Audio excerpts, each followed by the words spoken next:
Olá, pessoal. Nós estamos aí com alguns vídeos falando sobre a Bíblia e a homossexualidade. Hoje, no último vídeo, nós vamos falar sobre a suposta referência à homossexualidade na Bíblia, né? As pessoas importantes na Bíblia que a gente pode fazer uma interpretação da possibilidade de serem homoafetivos, né? Para que a gente possa entender os textos bíblicos, é importante entender como está escrito em grego a palavra que é traduzida nas Bíblias aí por homossexualidade, homossexualismo, né, por afeminado. A palavra é malakoi.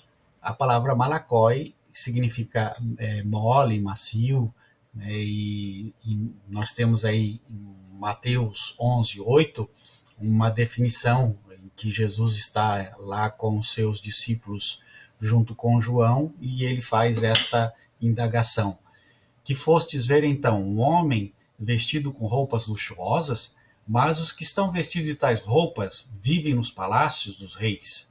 O tipo de roupa aqui denotada era a roupa leve e fina usada pelas pessoas afeminadas. São roupas geralmente feitas de linho, né, e servia para ornamentar o corpo dessas pessoas. Então Jesus, ele pergunta se eles queriam ser atraídos por essas pessoas dentro do palácio que usavam essas roupas diferentes, bonitas, lá no palácio de Herodes, né, diante dos reis nas cortes, ou eles vieram ver um profeta, um homem pregador que se mostra com uma roupa diferente, uma roupa empobrecida, né? Que nós vimos aí nos textos bíblicos da pessoa de João. Então, a ideia que Jesus quis passar aqui é que a roupa ela era cheia de esplendor, né? E era uma roupa muito nobre e que chamava a atenção, mas que João, com sua roupa, deveria ter chamado mais atenção dos seus discípulos do que os nobres da corte. Aqui está em questão não a questão da homossexualidade deste que veste essas roupas, mas sim das próprias roupas, as diferenças das roupas desses indivíduos, aqueles que estavam nos palácios e João Batista. É importante também lembrar que a palavra malakóia ela é aplicada para definir a pessoa libertina ou a pessoa indisciplinada. E mais antigamente, né, nos pensamentos mais antigos, era definido como masturbação, masturbadores, malakói, pessoas que se masturbavam. Robin Scruggs, ele fala, né, ele define Malakói como garoto de programa afeminado, né? Mas só que essa definição não diz muito com a realidade, porque existiam heterossexuais que tinham relações homoafetivas, homossexuais, para ganhar dinheiro, eram a questão da prostituição. Malakói pode ser traduzido como indisciplinado, como uma pessoa fraca ou como uma pessoa afeminada. Em 1 Coríntios 6:9, nós temos a perícope que diz assim: não sabeis que os injustos não hão de herdar o reino de Deus? Não erreis, nem os fornicadores, nem os idólatras, nem os adúlteros, nem os afeminados, nem os sodomitas, nem os ladrões, nem os avarentos, nem os bêbados, nem os maldizentes, nem os roubadores herdarão o reino de Deus. Então, aqui em 1 Coríntios, Paulo deixa bem claro que a questão é comportamental e não moral, né? De libertinagem, de luxúria e de lascívia, que seria um comportamento sexual bem diferente, profundo e fora do comum. Então é muito importante a gente entender isso para compreender que não está falando da questão moral, mas sim da questão de comportamento libertino. Então quer dizer que uma pessoa homoafetiva pode ter uma moral ilibada, enquanto que uma pessoa heterossexual pode ter uma moral estragada. Então Paulo condena aquele que tem a moral estragada, destruída, pecaminosa.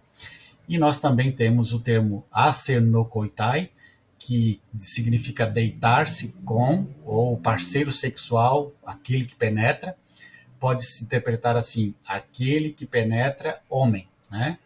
Quando as partes são separadas, né, nós temos a palavra árseno, homem, coitai, deitar-se com. Agora, quando se junta essas palavras e ela é chamada de arsenocoitai, aí fica mais difícil de entender o que o escritor quis dizer com essa palavra.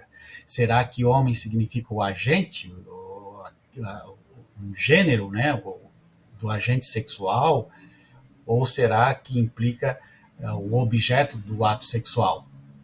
Homem que faz sexo com outras pessoas ou homem que faz sexo com outro homem? Como gênero, homem, parceiro sexual ativo com mulher e homem. Ou homem que mantém sexo com outro homem. Precisamos entender essa conotação aí da palavra, né?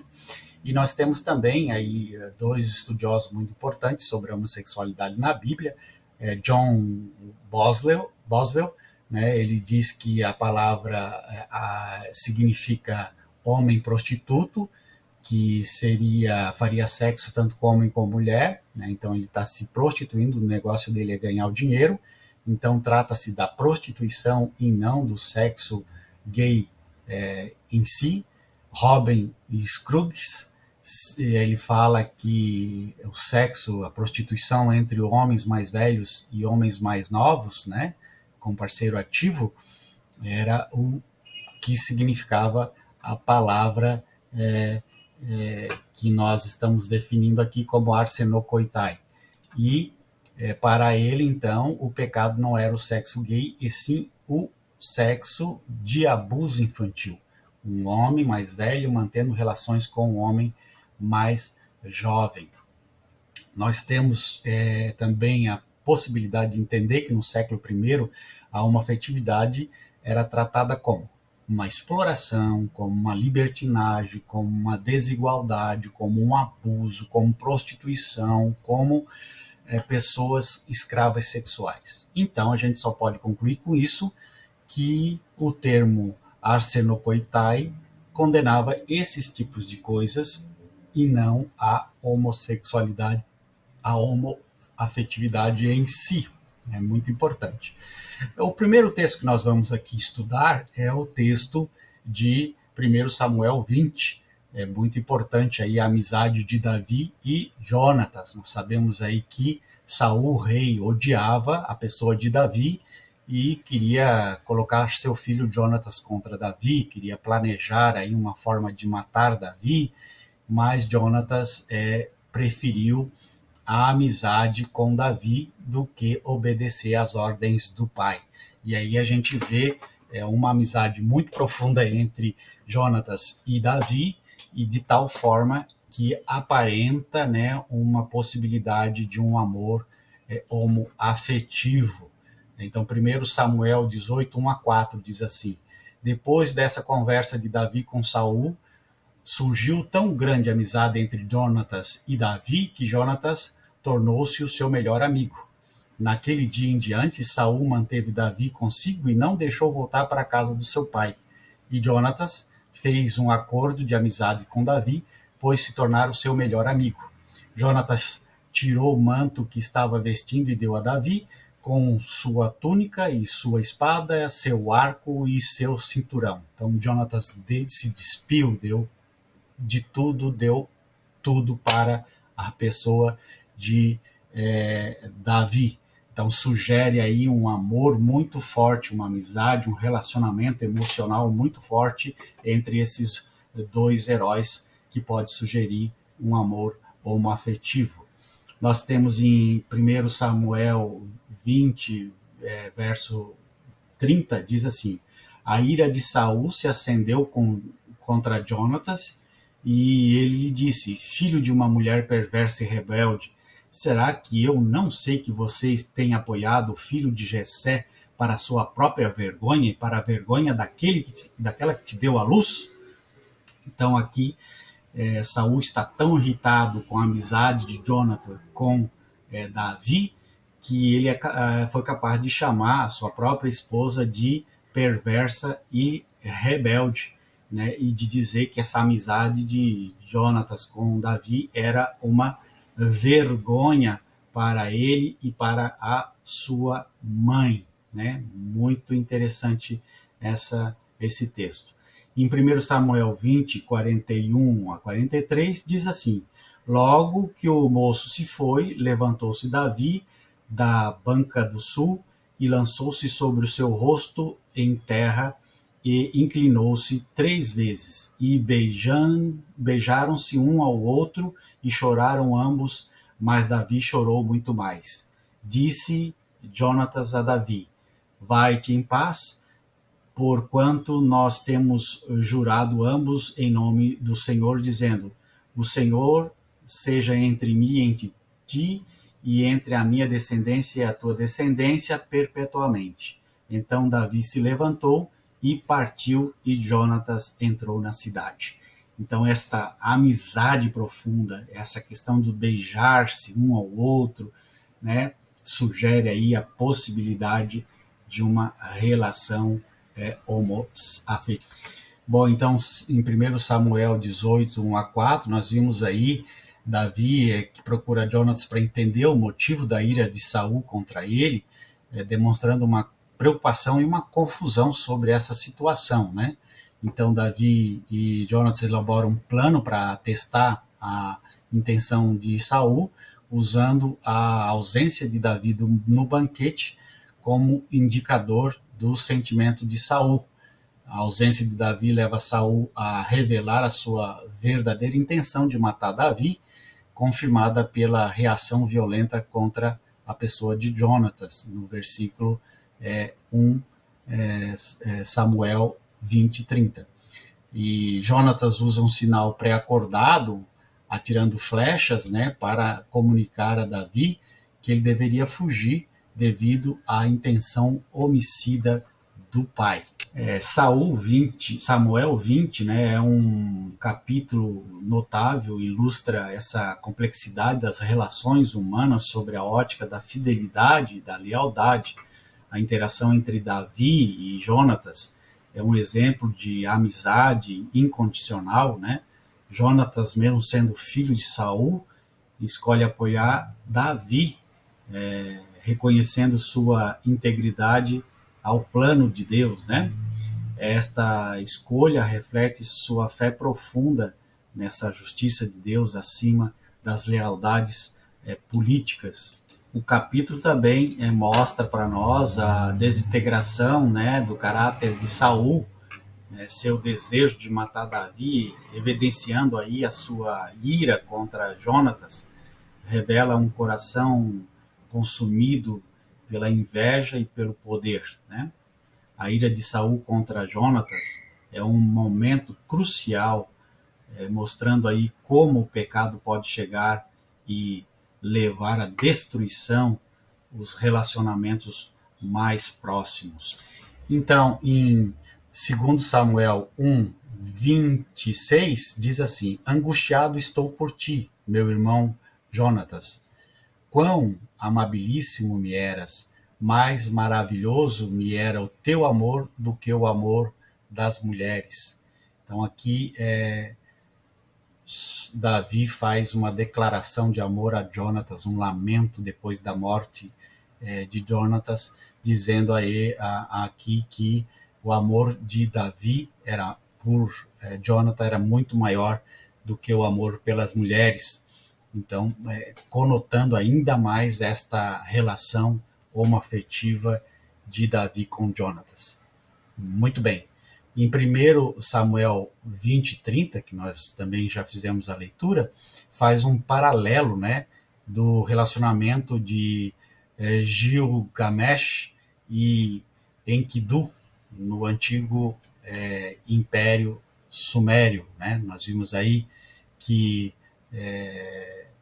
Enkidu, os dois grandes amigos de Gilgamesh, fazem uma provocação a uma deusa. Então essa deusa mata Enkidu e Gilgamesh promete encontrar a fórmula da imortalidade para poder ressuscitar o seu amado Enkidu. Então faz um paralelo com essa passagem de Jonatas e Davi.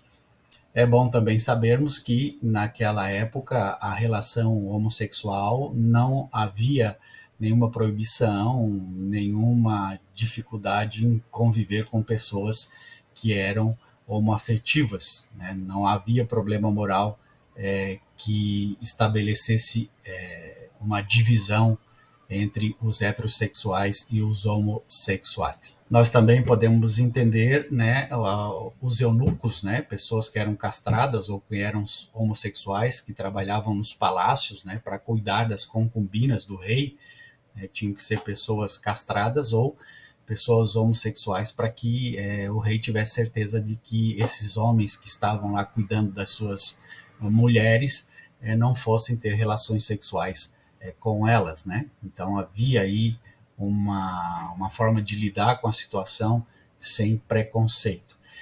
Ruth 1, 16 a 17, nos diz assim: disse, porém, Ruth, não me insistas para que te abandone e deixe de seguir-te, porque aonde quer que tu fores, eu irei, e onde quer que pousares, ali pousarei eu. O teu povo é meu povo, o teu Deus é meu Deus, aonde quer que morreres, morrerei, eu e ali serei sepultada. Então aqui também há uma sugestão de um amor muito forte de Ruth pela sua sogra, né? Então o marido de Ruth, o Boaz, que era da família de Elimelec, se interessou por Ruth. O Boaz se casou com Ruth e eles tiveram um filho, Obed, pai de Jessé e pai de Davi. Elimelec acabou morrendo e em seguida seus 2 filhos também morreram.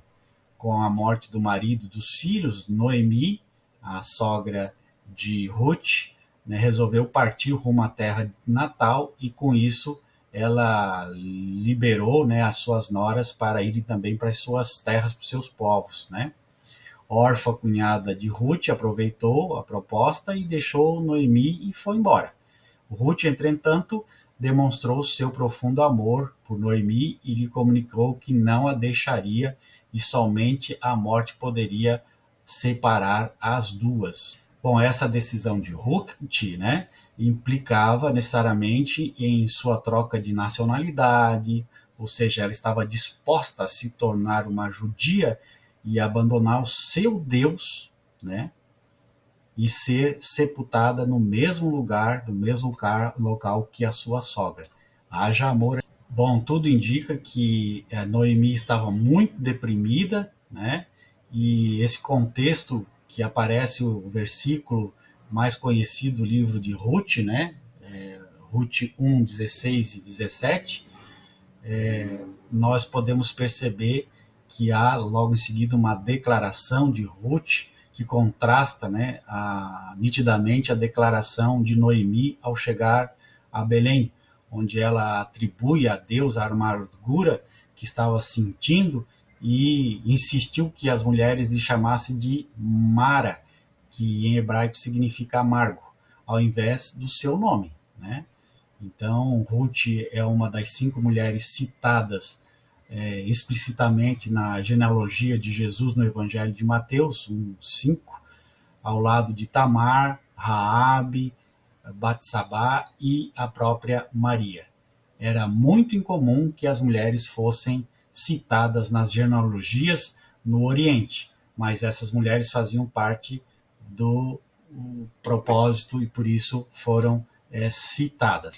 Sabe-se muito pouco, né, sobre o mundo feminino, o relacionamento entre mulheres lésbicas na antiguidade.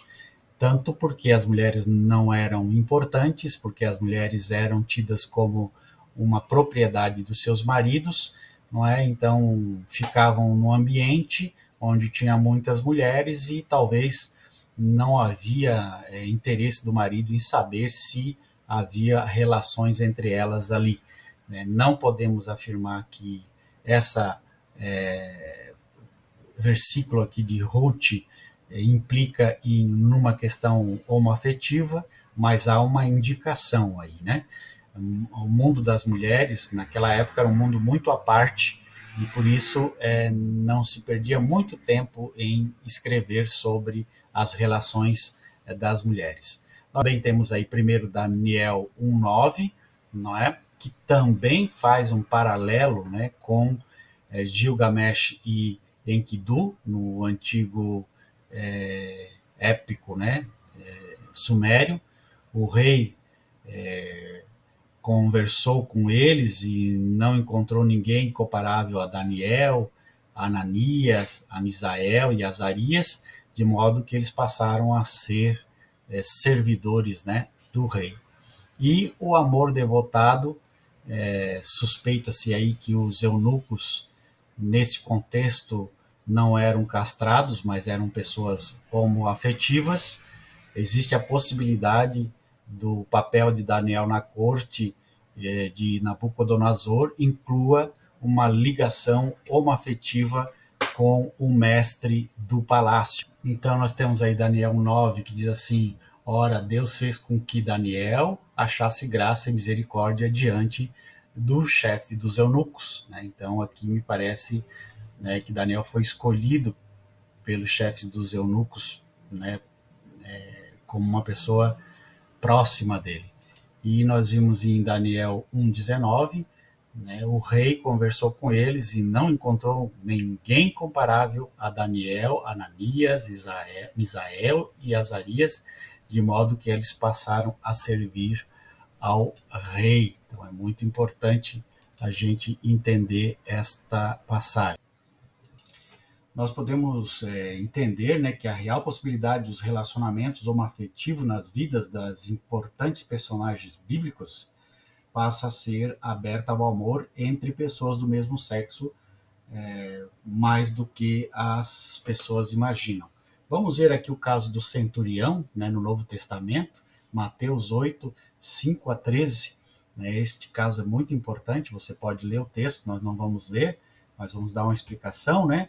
O centurião, o caso centurião de Cafarnaum, pode ser o único caso bíblico entre Jesus e um homossexual, um homoafetivo. O milagre da cura do servo centurião encontra-se narrado por Mateus, Lucas e por João. Cada um dos evangelistas narra a história com diferentes nuances, né? Cada um tentando da sua forma, revelando aí relatos diferentes, mas querendo dizer a mesma coisa. No relato de Mateus, que nós temos aí 8, 5-13, o comandante romano referiu-se ao seu escravo empregado a palavra grega pais.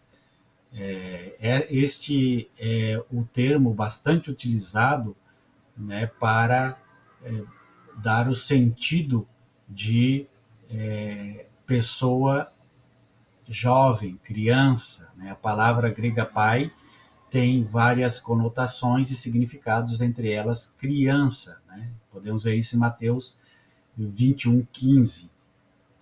Menino, né? Mateus 17:18. E servo, em Mateus 6. Este último caso, embora num sentido pouco comum, pode-se ter traduzido aí, interpretada como um jovem escravo cujo proprietário mantém favores sexuais. O termo pederastria deriva do mesmo radical paiderastria. As várias traduções suprimiram as possíveis conotações sexuais do termo utilizado nas expressões meu servo, meu empregado. A versão Ara, Almeida, revista e atualizada da Bíblia, utilizou a expressão um tanto curiosa. Diz aí, em vez de servo, em vez de empregado, diz meu rapaz, né, no versículo 8. O relato de Lucas refere-se ao servo como doulos, termo mais específico que significa servo, porém sem uma conotação de escravidão. Tal acepção reforça o conceito de que não se trata de um escravo comum. O texto de João coloca-o como um comandante, o que reforça os laços afetivos entre eles, já que um filho desfruta de tratamento e, né, consideração superior ao senhor e ao servo, em João 4,46. Porém, é improvável que se trate de um filho, pois o termo doulos usado por Lucas descarta tal interpretação. Lucas também afirma que ele havia construído uma sinagoga em Lucas 7, 5b. Portanto, o centurião era um homem rico e poderia substituir com facilidade o seu servo a qualquer momento por um servo melhor e com saúde e mais bonito e que pudesse trabalhar melhor, né? As motivações do centurião são antes afetivas ou, mais provavelmente, homoafetivas. O mesmo texto indica que possivelmente era um homem temente a Deus, porque além de construir a sinagoga, Lucas acrescenta que ele amava a nação de Israel, em 7:5a. Jesus conhecia o coração e a vida íntima daquele homem, entretanto, ele não condena sua relação, antes elogia sua fé curando seu servo. É interessante mencionar que Jesus contrariou muitos preceitos da tradição religiosa e cultural judaica para cometer este milagre, né, que fica público, né, da cura do servo do centurião. Então, o amor do centurião pelo servo, tudo indica que era um amor muito maior do que de uma amizade de um servo para o seu chefe, mas sim era uma relação homoafetiva. Não há condenação nos textos bíblicos da relação homoafetiva. Há condenação dos pejorativos que se usa, dos adjetivos que se tem diante de uma relação homoafetiva. Homoafetiva para abusar das pessoas, homoafetiva para ganhar dinheiro, homoafetiva para fazer abuso sexual. Então, aí sim, esse tipo de relacionamento é crime. Crime em qualquer situação, em qualquer momento, em qualquer lugar da história do mundo. Mas ser uma pessoa homoafetiva não é crime. Tanto é que Jesus aí cura este empregado centurião. E se Jesus sabia de tudo, entendia tudo, ele sabia qual era o amor, o afeto que existia por detrás desta relação. É muito importante isso. Finalizando, a condenação em Levítico foi a falta de hospitalidade e a traição à identidade judaica, né, a impureza, isso que é importante a gente lembrar lá em Levíticos, né, a impureza e não a homossexualidade, a homoafetividade era condenada, né, mas sim a impureza, aquilo que as pessoas faziam com sua homoafetividade, que era impuro, né, tudo aquilo que era contra a pessoa, a religião judaica, era então entendido como impureza. Então, comer camarão era impuro, porque judeu não comia camarão. A homossexualidade era impuro, porque judeu não convivia com a homossexualidade. Era isso, uma questão de religiosa e não moral. Não há texto que tenha referência clara sobre o sexo lésbico, nenhum fala diretamente sobre isso, né? Judas, nós temos aí a passagem de Judas que condenou o sexo dos anjos, mas não o sexo entre os homens. Em 1 Coríntios e 1 Timóteo, né, deixam claro que se trata de formas abusivas, tanto de homossexuais, homens heterossexuais, como de homoafetivos. Quer dizer, homens que eram héteros, mas que usavam de sexo ativo para ganhar dinheiro de outras pessoas. Então, essas pessoas, sim, estavam cometendo um erro. Paulo condena o sexo entre contra a impureza, deixa bem claro nos textos bíblicos, né, que a natureza se refere ao que é essencial. Se um homem é hétero e ele tem relação homoafetiva com outro homem para ganhar dinheiro, para subir na sua carreira, etc., ele está sendo uma pessoa impura. Agora, porque é contra a natureza do hétero ter relações homossexuais, homoafetivas. Agora, a pessoa homoafetiva, que tem como sua natureza ser homoafetivo, não entra nesta lista de impureza. Então, natureza se refere ao que é essencial, entretanto, impureza não tinha importância para Jesus, né? Nós vimos nos textos bíblicos que Jesus não se importava com a impureza, né? Com as tradições, mas ele se importava com o entendimento e a mudança de coração para servir a Deus, né? Era essa a compreensão. Então, terminamos aqui a nossa série de vídeos sobre esse assunto e fica bem claro para nós, né, que a homoafetividade na Bíblia ela tem muitas interrogações, não é? E tudo leva a crer que não há condenação da pessoa homoafetiva na sua questão moral. Houve sim de impureza, mas isso com a pessoa de Jesus foi resolvido. Um grande abraço, tchau, valeu!